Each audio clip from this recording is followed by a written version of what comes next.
दोस्तों चलिए मिलवाते हैं आप लोगों को एक ऐसे शिकारी जानवर से जो जंगल से अलग अपनी दुनिया बसाकर रहता है।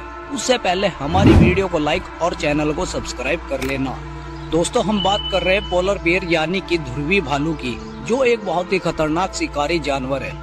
व्हाइट कलर के पोलर बेयर दिखने में जितने अट्रैक्टिव होते हैं, असल में ये उससे कहीं बढ़कर जालिम शिकारी होते हैं, जो किसी पर भी हमला करने से पीछे नहीं हटते। ये अपने आसपास के जीव जंतुओं का शिकार करके ही अपना पेट भरते हैं। इस भालू की सूंघने की ताकत आपको हैरान कर देगी। ये अपने शिकार की गंध को तकरीबन 1.5 किलोमीटर दूर से महसूस कर लेते हैं और फिर बड़े ही शातिर तरीके से उसका पीछा करके उसको अपना शिकार बना लेते हैं। और ये दुनिया का सबसे खतरनाक भालू भी होता है, जो पूरी तरह से मांसाहारी शिकारी होता है। ये खासकर सील का शिकार करते हैं और भूखे होने पर ये शिकारी जानवर और भी भयानक रूप ले लेते हैं, जो किसी भी जीव या इंसान पर हमला कर सकते हैं। ध्रुवी भालू एकमात्र भालू प्रजाति है जो मनुष्यों को शिकार के रूप में देख सकता है।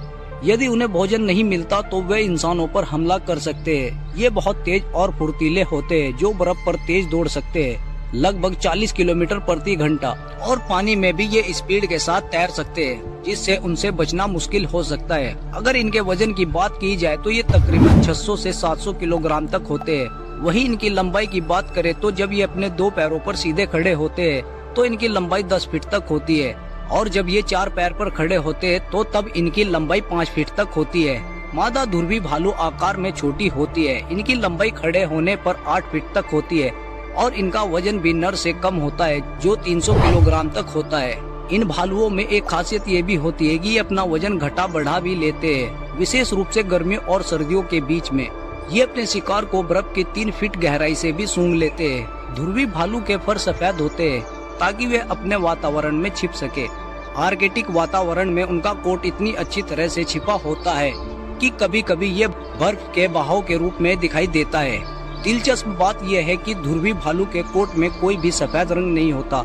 वास्तव में इस भालू की त्वचा काली होती है और उसके बाल खोखले सफेद होते हैं। उनके शरीर में वसा की एक मोटी परत होती है जो उन्हें तैरते समय गर्म रखती है, और एक दोहरी परत वाला कोट होता है जो उन्हें आर्कटिक की ठंडी हवा से बचाता है। ध्रुवी भालू भालू परिवार का सबसे मांसाहारी सदस्य है, जो मुख्य रूप से सील का आहार खाता है, क्योंकि उन्हें जीवित रहने के लिए बड़ी मात्रा में वसा की आवश्यकता होती है।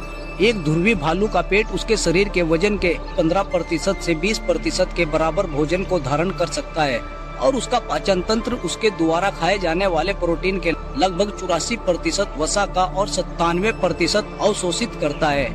इन भालुओं का शिकार करने का आम तरीका ये है कि ये भालू सील के सांस लेने की जगह पर पूरी तरह से स्थिर रहता है। घंटों या कई दिनों तक सील के हवा के लिए बाहर आने का इंतजार करता रहता है। सील फिसलन भरी होता है और ध्रुवी भालुओं से बचने के लिए अच्छी तरह से डिजाइन की गई होती है।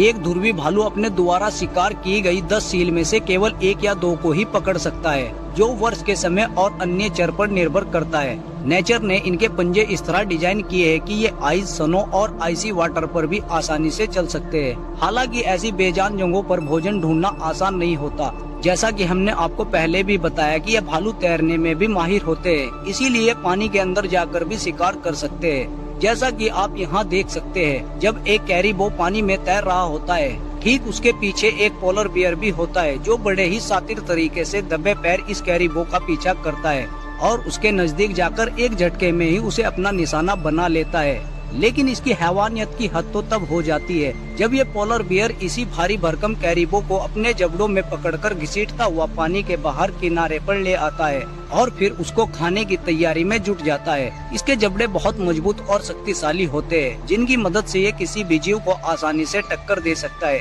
इसकी बाइट फोर्स 1200 PSI होती है, जिसमें इतनी ताकत होती है कि वे समुद्री सील जैसे शिकारों का शिकार और मोटी बर्फ या मांस को भी बड़े आराम से काट देते हैं।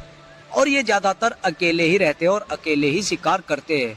इससे उन्हें अपने बड़े इलाके में ज्यादा शिकार मिल सकता है और भोजन साझा करना नहीं पड़ता। लेकिन अब इनकी संख्या घट रही है, क्योंकि क्लाइमेट चेंज के कारण बर्फ पिघल रही है, जिससे इन्हें शिकार मिलना मुश्किल होता है।